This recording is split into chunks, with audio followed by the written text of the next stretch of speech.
On March 4th, 1933, at the height of the Great Depression, Franklin Delano Roosevelt is inaugurated as the 32nd President of the United States. Today is March 4th, 2024, and I would like to bring you this day in history.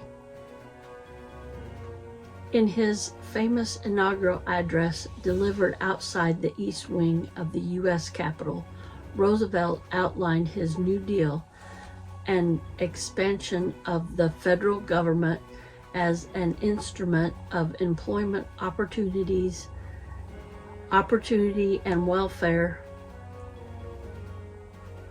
and told Americans that the only thing we have to fear is fear itself.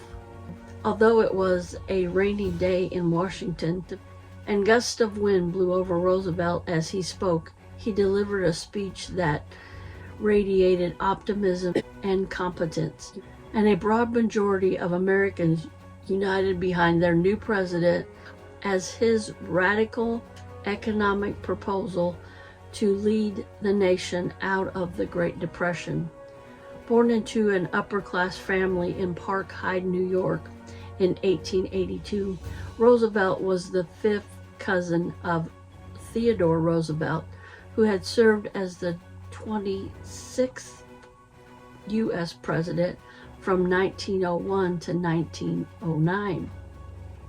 In 1905, Franklin Roosevelt, who was at the time a student at Columbia University Law School, married Anna Eleanor Roosevelt, the niece of Theodore Roosevelt. After 3 years as a lawyer, he decided to follow in his cousin Theodore's lead and sought public office, winning election to the New York State Senate in 1910 as a Democrat. He soon won the reputation as a charismatic politician dedicated to social and economic reform. Roosevelt supported the progressive New Jersey governor Woodrow Wilson in his bid for the Democratic presidential nomination. After Wilson's election in 1912, Roosevelt was appointed Assistant Secretary of the U.S. Navy, a post that Theodore Roosevelt once held. In 1920, Roosevelt, who had proved himself a gifted administrator, won the Democratic nomination for vice president on the ticket with James Cox. The Democrats lost in the landslide to the Republicans Warren Harding and Calvin Coolidge, and Roosevelt returned to his law practice and undertook several business ventures. In 1921, he was stricken with poliomyelitis, the virus that causes the crippling disease of polio. He spent several years recovering from what was the first nearly total paralysis, and his wife Eleanor kept his name alive in the Democrat circles. He never fully recovered and was forced to use braces or a wheelchair to move around for the rest of his life. In 1924, Roosevelt returned to politics when he nominated New York Governor Alfred E. Smith for the presidency with a rousing speech at the Democratic National Convention. In 1928, he again nominated Smith, and the outgoing New York governor urged Roosevelt to run for his gubernatorial seat.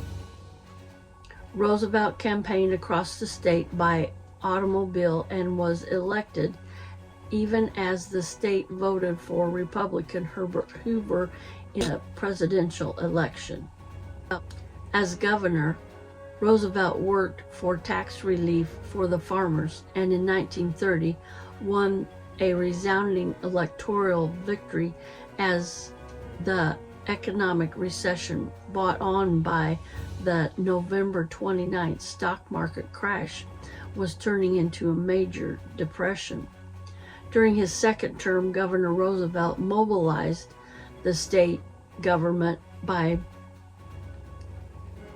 to play an active role in providing relief and spurring economic recovery. His aggressive approach to economic crisis, coupled with his obvious political abilities, gave him the Democratic presidential nomination in 1932.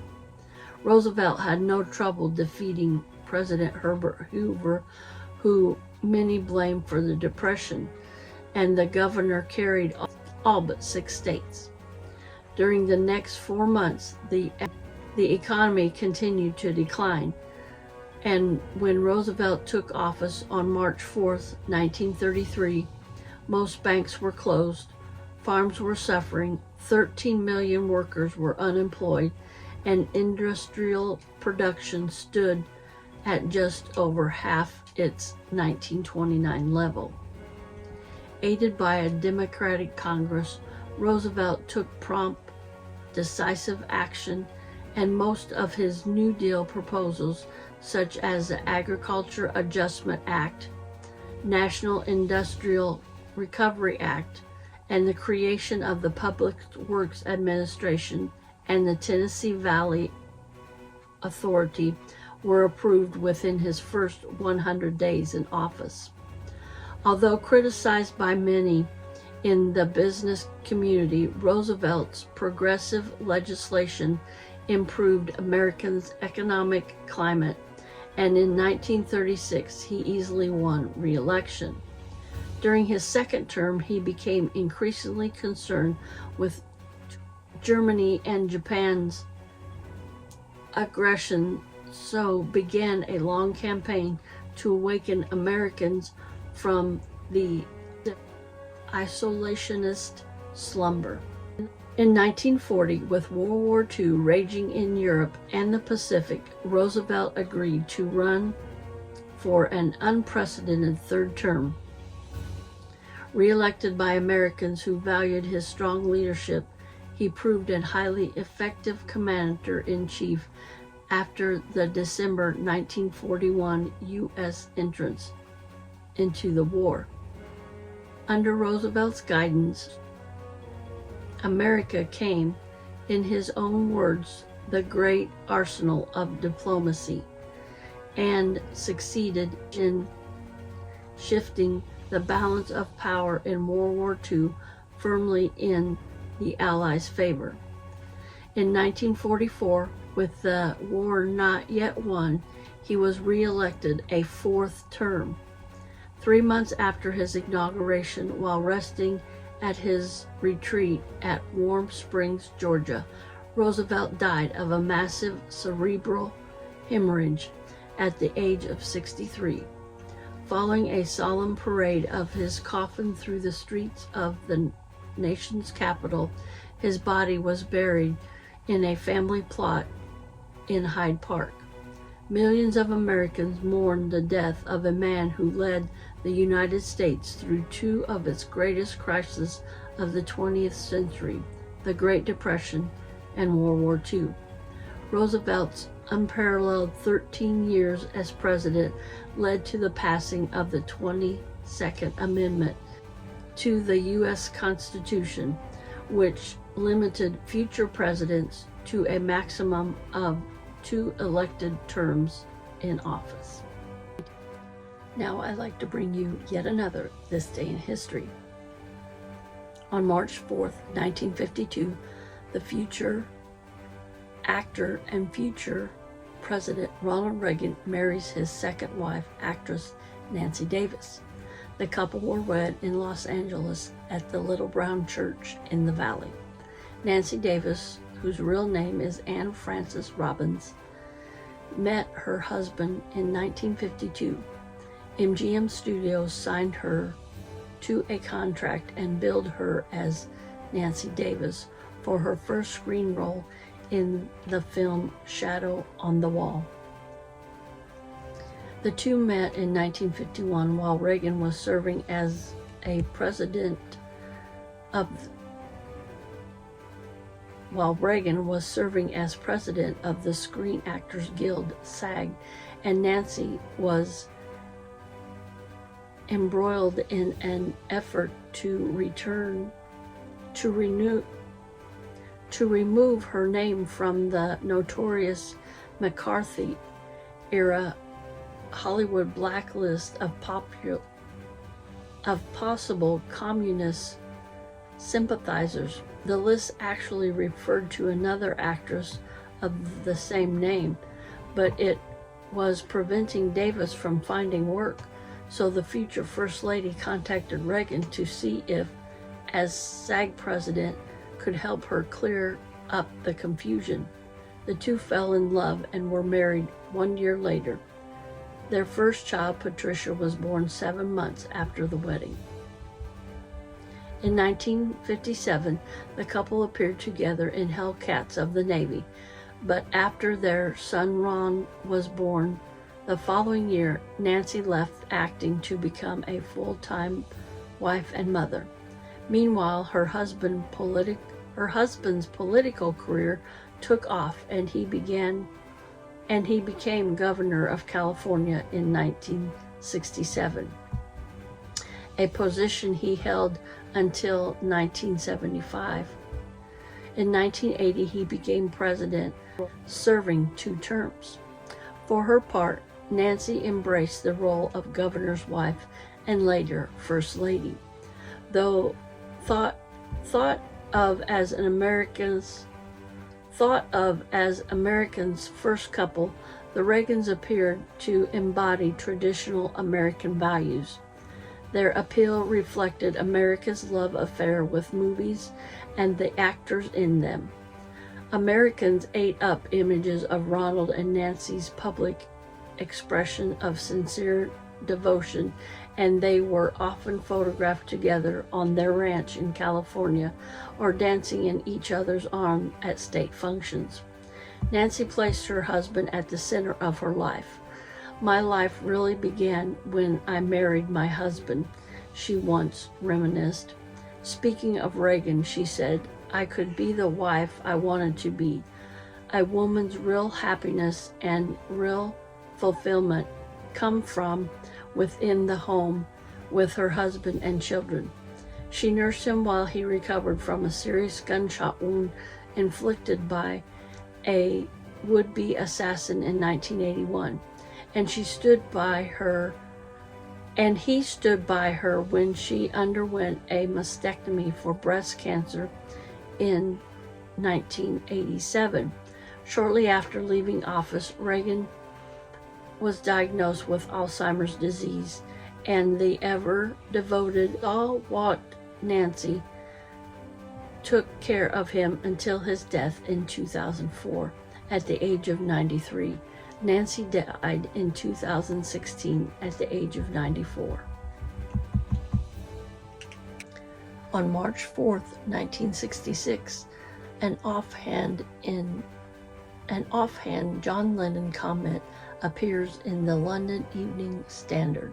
Months later, it erupted in the Bigger Than Jesus scandal that brought a semi-official end to the giddy phenomenon known as Beatlemania. In England, no one took much notice of Lennon's quote that later set off a media frenzy in America. Chalk it up to fundamental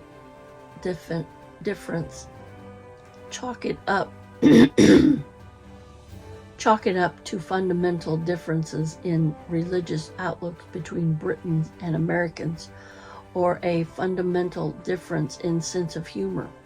Whatever the reason, it was only after the American press got a hold of his words some 5 months later that Lennon's comments set off a firestorm. In the original content, Lennon's remarks were clearly meant not as a boast, but as a sardonic commentary on the waning importance of religion. "Christianity will go on," Lennon said. "It will vanish and shrink. were more popular than Jesus now. It was only one comment in an interview that covered such a wide range of topics as gorilla suits to car phones, but it was this comment alone that made its way into American Teeny Bopper magazine Datebook several months later. Boiled down to straightforward line, "We're more popular than Jesus." From there, a handful of Bible Belt disc jockeys took over, declaring Lennon's remarks blasphemous and vowing an eternal ban on all Beatle music, past, present, and future. "Our fantastic Beatle boycott is still in effect," announced two disc jockeys on WACI Birmingham in August 1966. "Don't forget to take your Beatle records and your Beatle paraphernalia to any one of our 14 pickup points in Birmingham, Alabama, and turn them in this week." The plan in Birmingham, as in various other cities around the South, was to burn the Beatle records turned in by angry listeners. Though it is unclear how many such events took place, the story of burning definitely reached the Beatles. "When they started burning our records, it was a real shock," said John Lennon years later. "I couldn't go away knowing I created another little piece of hate in the world. So I apologize." The apology Lennon offered was not for the message he was trying to convey, but for conveying it in a way that confused its meaning. At a press conference in Chicago, John Lennon explains, I'm not anti-God, anti-Christ, or anti-religion. I was not saying we are greater or better. I believe in God, but not as one thing, not as an old man in the sky. I'm sorry I said it, really. I never meant it to be a lousy anti-religious thing. From what I've read or observed, Christianity just seems to be shrinking, to be losing contact.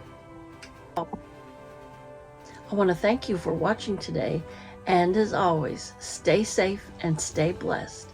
And remember to smile, because I love you, but more importantly, our Lord and Savior Jesus Christ loves you, and that's the best love you could have. If you like the content of this video, please give it and comment down below. Those two things really help my channel, but what really helps me out is if you subscribe. Yeah, come on over and be a part of our little Serendipity Subby family we have here. All right, everybody, have a blessed day, and I'll see you in my next video. Bye, everybody.